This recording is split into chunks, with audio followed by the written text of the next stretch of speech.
በስመ አብ ወወልድ ወመንፈስ ቅዱስ አሃዱ አምላክ አሜን።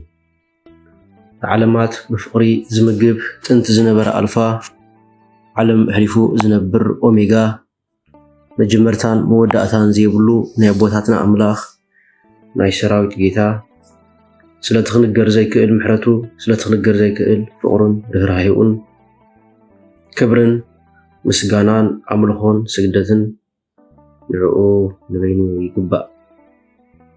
ንሱ ኣብ ተፀዋዓሉ ካብኡ ዘይትፍለ ቅድስተ ቅዱሳን ንጽሕተ ንጹሃን አቁራሪተ መዓት ናይ ሓዲስ ኪዳን ኩርቤል ዝኾነት ኣዴና ቅድስት ድንግል ማርያም ነተኣማናዊ ዝኾነ መግቢ ህይወት ነተኣማናዊ ዝኾነ መስተ ህይወት ስለዝሃበትናን ዝወለደትልናን ወዳ ጎይታናን መድሓኒናን ኢየሱስ ክርስቶስ ብዘፍቀራን ብዘኽበራን መጠን ክብርን ምስጋናን ንዓ ይኹንና። ኩሎም መላእክት ነቢያት ሐዋርያት ጻድቃን ሰማዕታት እግዚአብሔር አምላክ ብዝሃቦም መዓርግን ክብርን ዝኸበሩን ዝተመስገኑን ይኹኑ። ዝኸበርኩም ህዝበ ክርስቲያን ከመይ ኣለኹም?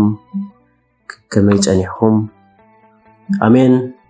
ስምቲ ልዑሉን ሕያውን ዝኾነ እግዚአብሔር አምላክና ዝኸበረን ዝተመስገነን ይኹን። እግዚአብሔር አምላክ በደልናን ኃጢአትናን ከይተመልከተ ክፍአትና ከይፈንፈነ ዳግማይ ዕድል ብምሃብ ብቃላቱ ክንጻናና ብቃላቱ ክንባራትዕን ክንሕደስን ስለዝፈቀደ ብሓቂ ብድጋሜ ክብርን ምስጋናን ይኹን። ናይ ሎሚ መዘራረቢ አርእስትና ኣብ ያዕቆብ ምዕራፍ 1 ፍቅዲ 5 ዘሎ ኣብነት ጥቕሲ ብምግባር ስለ ልግሲ ስለ መሃብ ስለ ንሰብ ምሕላይን ንሰብ ምፍቃርን ክንመሃር ኢና። ኣብዚ ዓለም እዚኣ 5 ዓይነት ወሃብቲ ኣለዉ። ካብዞም 5 ዓይነት ወሃብቲ ኣነ ንስኻትኩምን ዓይነትኮን ንኸውን። ኣብ መወዳእታ ናይዚ ትምህርቲ ኣብ ኮመንት ናትና ካብዞም 5 ወሃብቲ ዝበሃሉ ኣበየናይ ተርታ ከም ዝስራዕ ክንጽሕፍ ኢና።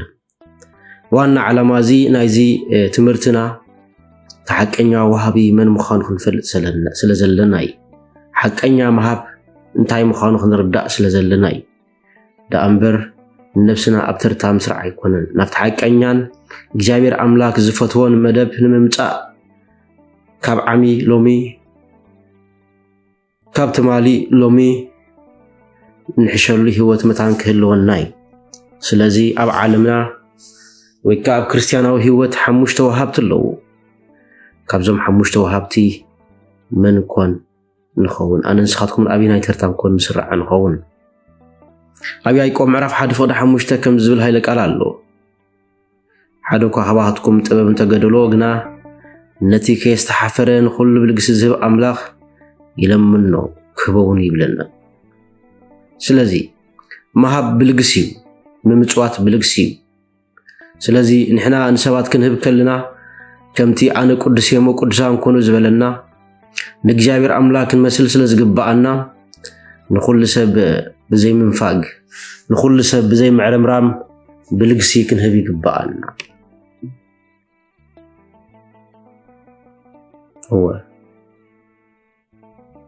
እቲ ቀዳማይ ንሕልንኦም ንምዕጋብ ብሰባት ልዑል ግምት ምእንታን ክወሃቦም ኢሎም ንዝሰርሕዎ ክፉእ ምግባር ምእንታን ክሽፍኑ ንሆን ዝህብዎ ህያብ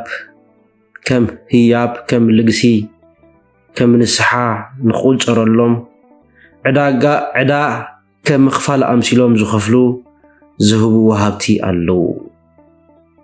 እዞም ሰባት እዚኣቶም ናይ ንስሓ ናይ ጸጸት ወሃብቲ ይበሃሉ። ኃጢአቶም ንኽሕደገሎም በደሎም ንኽሕደገሎም ዝህቡ ናይ ንስሓ ናይ ጸጸት ናይ ጣዓሳ ወሃብቲ ይበሃሉ። እቲ ቀዳማይ እዚ እዩ። እቲ ካልኣይ ድማ ሰባት ንኽሪኢሎም ስለ ለጋስነቶም ህዝቢ ንኸጣቃዓሎም ካብ ልቦም ዘይኮነስ ድራማ መልክዕ ዝህቡ እዚኣቶም ቲያትራዊ ወሃብቲ ወይ ከዓ ናይ ኣምስልነት ወሃብቲ ናይ ድራማ ወሃብቲ ይበሃሉ።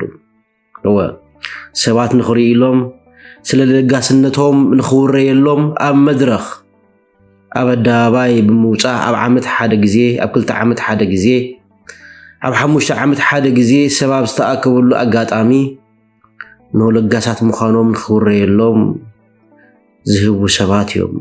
እዚኦም ቲያትራዊ ወሃብቲ ይበሃሉ ወገናተይ። እቲ ሳልሳይ ድማ እንተዘይሂቦም ስግኣት ዝስምዖም ከም ዝህቡ ስለ ዝሓስቡ እንተዘይሂቦም ግና ዕረፍቲ ስለ ዘይብሎም ብዘይፍታው ብምጉረምራም ዝህቡ እዞም ወሃብቲ እዚኣቶም ናይ ኣኼባ ወሃብቲ ይበሃሉ።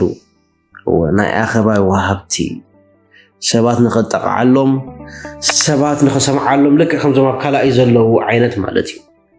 እዞም ሰባት እዚኣቶም እንተዘይሂቦም ስግኣት ዝስምዖም ከም ዝህቡ ስለ ዝሓስቡ እንተዘይሂቦም ከዓ ዕረፍቲ ስለ ዘይብሎም እንተሂቦምን ዕረፍቲ ስለ ዝስምዖም እንሆ ብምጉርምራም ዝህቡ እዞም ወሃብቲ እዚኦም ናይ ኣኼባ ወሃብቲ ተባሂሎም ይፅውዑ። ሳልሳይ ዝኸውን ከሎ እቲ ራብዓይ ድማ ክህቡ ስለ ዘለዎም ዝህቡ ናይ ሓላፍነት ግዴታ ስለ ዘለዎም ዝህቡ ነገር ግና ካብ ፍቕሪ ዝነቐለ ዘይኮነስ ህያብ ዝህቡ እዚኣቶም ናይ ስነ ምግባር ወይ ድማ ናይ ሞራል ወሃብቲ ይበሃሉ። ክህቡ ስለ ዘለዎም ዝህቡ ናይ ሓላፍነት ግዴታ ዘለዎም ነገር ግና ካብ ፍቕሪ ዝነቐለ ዘይኮነ ክህቡ ስለ ዘለዎም ጥራይ ዝህቡ ሰባት እዚኣቶም ሰባት ከዓ ናይ ሞራል ወሃብቲ ይበሃሉ ወገናተይ። ተሓሙሻይን መወዳእታን ድማ ኣምላኽ ዝፈትዎ እግዚአብሔር ኣምላኽ ዝፈትዎ ውህብቶ እዩ። እስከ ነዚ ቃል እዚ ሓቢርና እንደድምጾ እዞም ሓሙሻይ ወሃብቲ ብናይ ጎይታናን ኣምላኽናን መድሓኒናን ኢየሱስ ክርስቶስ ልቢ ኣተሓሳስባ ኮይኖም ዝህቡ ጎረባብቶም ንጸላእቶም ከም ገዛእ ርእሶም ገይሮም ዘፍቅሩ ዝቆፅሩ ልዕሊ ዝኾነ ነገር ንሰብ ብዓይኒ ፍቕሪ ጠሚቶም ብፍቕሪ ሰባት ዝሕጎሱን ዝረድኡን ዝሕግዙን እዮም ወገናተይ። እዞም ወሃብቲ እዚኣቶም ካብዞም ኩሎም ሓሙሽተ ወሃብቲ እቶም ቁንዓት ወሃብቲ ተባሂሎም ይፅውዑ። እቶም ቁንዓት መገብቲ ተባሂሎም ይፅውዑ።